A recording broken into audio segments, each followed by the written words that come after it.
لیلۃ القدر بنائی اور اسے 5 طاق راتوں میں چھپا کر بتا دیا، اور اس کا کرم بالائے کرم کہ نصف شعبان بنائی اور چھپائے بغیر بتا دی۔ وہ رات اس سے ذرا اونچے درجے کی تھی، اس سے ذرا اونچے درجے کی تھی، یہ اس سے دوسرے درجے کی رات تھی۔ اسے چھپائے بغیر رسول صلی اللہ علیہ وسلم کو حکم دیا، میرے محبوب امت کو بتا دو کہ سال بھر کے فیصلے اس رات ہوں گے۔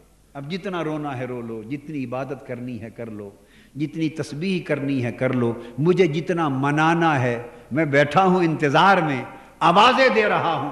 آج قلم میرا اگلے سال کے فیصلوں کو فائنلائز کرنے والا ہے، جو جتنا بڑھانا چاہتا ہے بڑھوا لے، گھٹانا چاہتا ہے گھٹوا لے۔ تو میرے محبوب صلی اللہ علیہ وسلم امت کو بتا دو، یہ رات ڈسکلوز کر دی۔ اگلی رات اونچے درجے کی تھی، اس کو پہلے تو پورے مہینے میں چھپا دیا۔ لیلۃ القدر کو شروع سے تو پورے مہینے میں چھپا دیا۔ حضور صلی اللہ علیہ وآلہ وسلم پورا مہینہ اعتکاف بیٹھے۔ آقا علیہ السلام نے امت کے لیے کتنی تکلیفیں اٹھائیں، سارا مہینہ اعتکاف بیٹھے، میں اس رات کو تلاش کروں اور امت کو بتا دوں۔ پھر حضور علیہ السلام نے عرض کیا، باری تعالیٰ میری امت کو تو 30 راتیں جاگنا بیٹھنا، 30 کے 30 دن بڑی تکلیف ہوگی، دن تھوڑے کم کر دے۔ پھر اشارہ ملا، چلو پہلے 10 دن گھٹا دیتا ہوں، 20 دنوں میں تلاش کر لیں، 20 راتوں میں۔ حضور صلی اللہ علیہ وسلم ایک اعتکاف پھر 20 دن بیٹھے۔ عرض کیا، باری تعالیٰ میں نے بیٹھ کے دیکھا ہے میری امت تو گناہگار امت ہے، کمزور امت ہے، ان کو 20 دن کا اعتکاف بھی پریشان کر دے گا، غفلت کریں گے، مدت اور کم کر دے۔ فرمایا اچھا آخری 10 دنوں کا اعتکاف کر۔ پھر حضور علیہ السلام آخری 10 دن اعتکاف بیٹھے، اس کو مسنون کر دیا، اور ساتھ عرض کیا، مولا اعتکاف تو 10 دن بٹھا مگر راتیں پوری کی پوری 10 نہ جگا۔ میری امت کو اعتکاف تو بیٹھا مگر راتیں 10 پوری کی پوری نہ جگا، تو ان میں اور کم کر دے، میری امت بڑی کمزور ہے۔ تو مولا نے فرمایا اچھا میرے محبوب اعتکاف تو 10 راتیں رہے گا، 10 دن رہے گا، مگر جاگنے کے لیے 5 راتیں کر دیتا ہوں، 5 طاق راتوں میں جاگیں اور تلاش کر لیں۔ اللہ پاک چاہتا تو وہ ایک رات بھی ظاہر کر دیتا، مگر اسے پتہ ہے کہ جو چیز اس امت کو آسانی سے مل جائے یہ اس کی قدر نہیں کرتے۔ جو چیز لینے میں محنت کرنی پڑے اس کی قدر ہوتی ہے، اور جب کوئی چیز چلی جاتی ہے ہاتھ سے کھو بیٹھتے ہیں تب قدر ہوتی ہے۔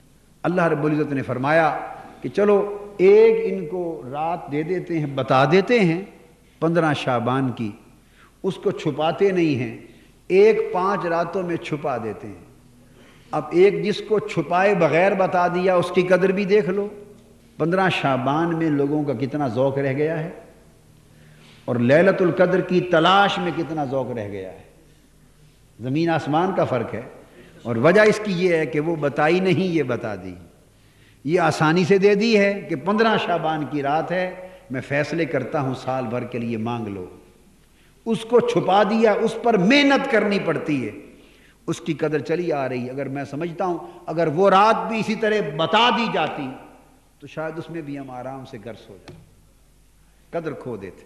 تو یہ رات اللہ رب العزت نے فرمایا اس لیے بتا دی تاکہ تم اس رات رو دھو لو، محنت کر لو، عبادت کر لو، تسبیح استغفار کر لو، اور اللہ سے رزق بڑھانے کی دعائیں مانگ لو، عمر بڑھانے کی دعائیں مانگ لو، بلاؤں اور آفتوں کے ٹلنے کی دعائیں مانگ لو، اور دنیا اور آخرت میں بخشش و مغفرت کی دعائیں مانگ لو، اور اپنی بدبختی اور شقاوت کو نیک بختی اور سعادت سے بدلے جانے کی دعائیں مانگ لو۔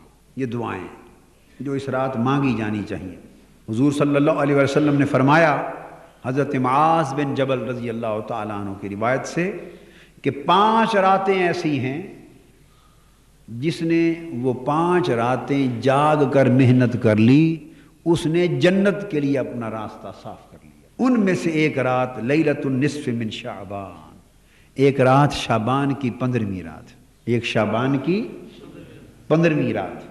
حدیث پاک میرے سامنے ہے، 5 راتیں معلوم ہے مگر اس وقت ایک ہی بتاتا ہوں، اس لیے کہ پھر آپ کہیں گے چلو ایک اور بھی ہے اس میں جاگ لیں گے، اس کے بعد 5 ہیں چلو آخری میں جاگ لیں گے، اور معلوم نہیں کہ آخری کی مہلت بھی نصیب ہوگی، یہ نہیں، وہ بتا رہا ہوں جو آ گئی ہے۔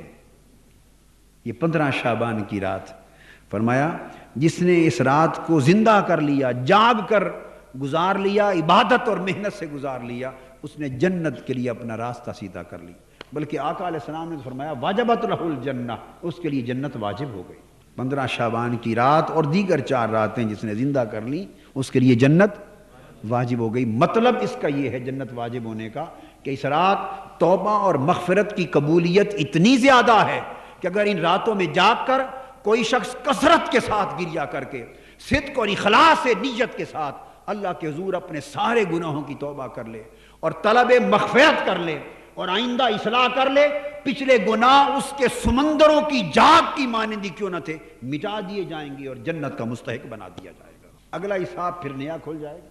یعنی یہ راتیں اتنی قبولیت والی راتیں ہیں کہ کوئی شخص ان کا صحیح فائدہ اٹھا لے، صحیح فائدہ، اور اس سے توبہ کر کے آئندہ کی اصلاح لے لے تو اس کے لیے جنت واجب ہو جاتی۔ حضور صلی اللہ علیہ وآلہ وسلم نے فرمایا، اور یہ حضرت عبداللہ بن عمر رضی اللہ تعالیٰ عنہ سے دوسری روایت ہے، حضرت عبداللہ بن عمر رضی اللہ تعالیٰ عنہ سے مروی، آپ نے فرمایا کہ پھر فرمایا 5 راتیں ایسی ہیں، یہ عبداللہ بن عمر سے مروی، پہلی روایت حضرت معاذ بن جبل سے رضی اللہ تعالیٰ عنہ سے، ابن عمر رضی اللہ تعالیٰ عنہ سے روایت فرمایا 5 راتیں ایسی ہیں، 5 لیال لا يرد فیہن الدعاء، 5 راتیں ایسی ہیں ان میں دعا رد نہیں ہوتی، ان میں دعا رد نہیں ہوتی۔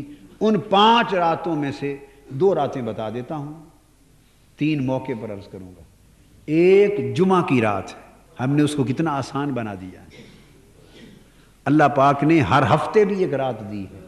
یہ جمعرات کی شب بیداریاں، جمعرات کے اجتماع اولیاء کرام کے وقت سے بلکہ خود حضور صلی اللہ علیہ وسلم کے زمانے سے چلے آ رہے ہیں۔ حضرت عبداللہ بن عمر جیسے صحابہ کرام کا معمول تھا کہ جمعرات کو حلقہ ذکر قائم کرتے تھے، بخاری شریف میں جمعرات کو حلقات ذکر قائم کرتے، اور صحابہ کرام کے بعد تابعین، تبع تابعین کے زمانوں سے لے کے آج تک جمعرات کو اللہ کا ذکر، اذکار، عبادت، طاعت اور استغفار کے عمل 14 صدیوں سے چلے آ رہے ہیں۔ اب مادی زمانہ ہے، ہم نے جمعراتوں کو شادیوں کے ساتھ چونکہ متعلق کر دیا ہے، جو راتیں رونے کے لیے تھیں وہ گانے بجانے میں بدل گئیں۔